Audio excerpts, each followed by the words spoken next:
നമസ്കാരം. കലാകൗമുദി ഓൺലൈനിലേക്ക് സ്വാഗതം. കേരള കോൺഗ്രസ് പാർട്ടികളിലെ മക്കൾ മഹാത്മ്യം അതീവ രസകരമാണ്. കേരള കോൺഗ്രസ് സ്ഥാപക നേതാക്കളുടെ എല്ലാവരുടെയും പിൻഗാമികൾ സ്വന്തം മക്കൾ തന്നെയാണ്. കേരള കോൺഗ്രസ് മാണി ഗ്രൂപ്പിൽ കെ.എം. മാണി സാറിൻ്റെ പിൻഗാമി സാക്ഷാൽ ജോസ് കെ മാണി. ഇപ്പോൾ ഇതാ PJ. Joseph, Kerala Congress Joseph ഗ്രൂപ്പിൻ്റെ പിൻഗാമി, അതിൽ പി.ജെ. ജോസഫിൻ്റെ പിൻഗാമി അദ്ദേഹത്തിൻ്റെ മകൻ അപ്പു ജോസഫാണ്.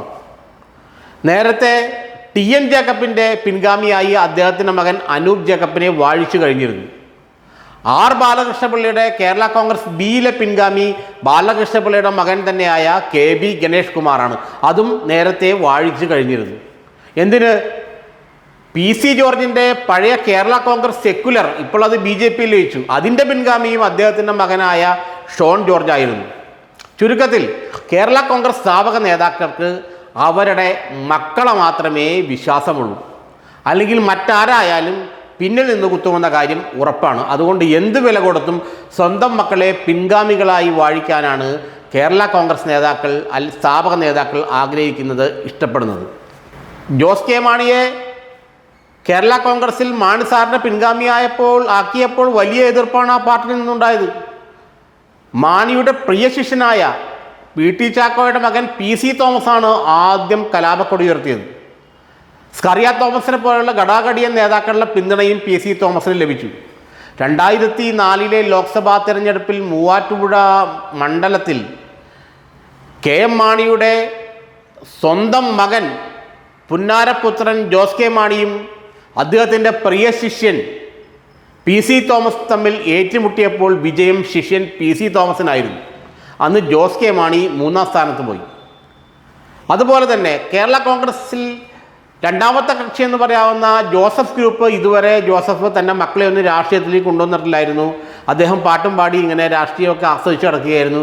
മക്കളെ പിൻഗാമിയാക്കുന്നതിൻ്റെ കാര്യത്തെക്കുറിച്ച് ജോസഫ് ഒന്നും പറഞ്ഞിരുന്നില്ല. എന്നാൽ ഇപ്പോൾ ഒരു കാര്യം വ്യക്തമാവുകയാണ്. കേരള കോൺഗ്രസ് ജോസഫ് ഗ്രൂപ്പിൽ ജോസഫിൻ്റെ പിൻഗാമിയായി വരുന്നത് അദ്ദേഹത്തിൻ്റെ മകൻ തന്നെയായ അപ്പു ജോസഫാണ്. ടെക്നോ പാർക്കിൽ ഒരു എഞ്ചിനീയറായിരുന്ന അപ്പു ജോസഫ് ഇപ്പോൾ രാഷ്ട്രീയത്തിലേക്ക് കാലെടുത്തു വയ്ക്കുകയാണ്. കേരള കോൺഗ്രസ് ജോസഫ് ഗ്രൂപ്പിൻ്റെ സംസ്ഥാന കോർഡിനേറ്റർ എന്ന പദവിയാണ് അപ്പുവിന് ജോസഫ് ഇപ്പോൾ നൽകിയിരിക്കുന്നത്. പക്ഷെ കുറച്ച് കഴിയുമ്പോൾ അപ്പു ജോസഫ് കേരള കോൺഗ്രസ് ജോസഫ് ഗ്രൂപ്പിൻ്റെ ചെയർമാനാകും. മാത്രമല്ല, തൊടുപുഴയിൽ പി.ജെ. ജോസഫ് അടുത്ത തവണ മത്സരിക്കുന്നില്ല. 2026 നിയമസഭാ തെരഞ്ഞെടുപ്പിൽ പി.ജെ. ജോസഫ് മത്സരിക്കുന്നില്ല. അതിനു പകരം അദ്ദേഹത്തിൻ്റെ സ്ഥിരം മണ്ഡലമായ തൊടുപുഴയിൽ ജോസഫിൻ്റെ മകൻ അപ്പു തന്നെയാണ് മത്സരിക്കുക. മാണി സാറിൻ്റെ കാര്യമുണ്ട്. കെ.എം. മാണിയുടെ കേരള കോൺഗ്രസിൽ ഇപ്പോൾ LDF-ലേക്ക് ആണെങ്കിലും UDF-ലേക്ക് വരാനുള്ള എല്ലാ സാധ്യതയും തെളിയുകയാണ്. അങ്ങനെ വരുമ്പോൾ ജോസ് കെ മാണിക്ക് മത്സരിക്കാൻ തിരുവമ്പാടി സീറ്റ് തന്നെ മുസ്ലിം ലീഗും UDF-ഉം നൽകുമെന്നാണ് പറയപ്പെടുന്നത്. പിന്നെ വേറൊന്ന്, അനൂപ് ജേക്കബ് ഇപ്പോൾ തന്നെ UDF-ൽ ഭദ്രമാണ്. അദ്ദേഹത്തിൻ്റെ സ്ഥിതി, പിറവം സീറ്റ് അദ്ദേഹത്തിൻ്റെ കയ്യിൽ സുരക്ഷിതമാണ്. അതുപോലെ തന്നെ LDF-ൽ മന്ത്രിയായിരിക്കുന്ന കെ.ബി. ഗണേഷ് കുമാർ, അദ്ദേഹത്തിൻ്റെ പത്തനാപുരം സീറ്റും അദ്ദേഹത്തിന് സുരക്ഷിതമാണ്. അതുകൊണ്ട് ബാക്കിയുള്ള കേരള കോൺഗ്രസിൻ്റെ മക്കളെല്ലാം എസ്റ്റാബ്ലിഷ്ഡായി എന്ന് വെച്ചാൽ അവരുടെ കയ്യിലേക്ക് അധികാരം എത്താനുണ്ടായിരുന്നത് ഇനി സാക്ഷാൽ പി.ജെ. ജോസഫിൻ്റെ മകൻ്റെ കൈകളിലേക്കായിരുന്നു. ഇപ്പോൾ പി.ജെ. ജോസഫിൻ്റെ മകൻ അപ്പു ജോസഫിൻ്റെ കയ്യിലേക്ക് പാർട്ടിയുടെ അധികാരം എത്തുകയാണ്.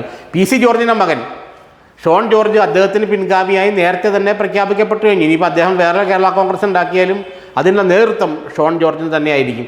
അതുകൊണ്ട് ഏറെക്കുറെ എല്ലാ കേരള കോൺഗ്രസ്സുകളും ഇപ്പോൾ മക്കൾ ഭരണത്തിലാണ്. മക്കളാണ് ഇനി കേരള കോൺഗ്രസിൻ്റെ ഭാവി.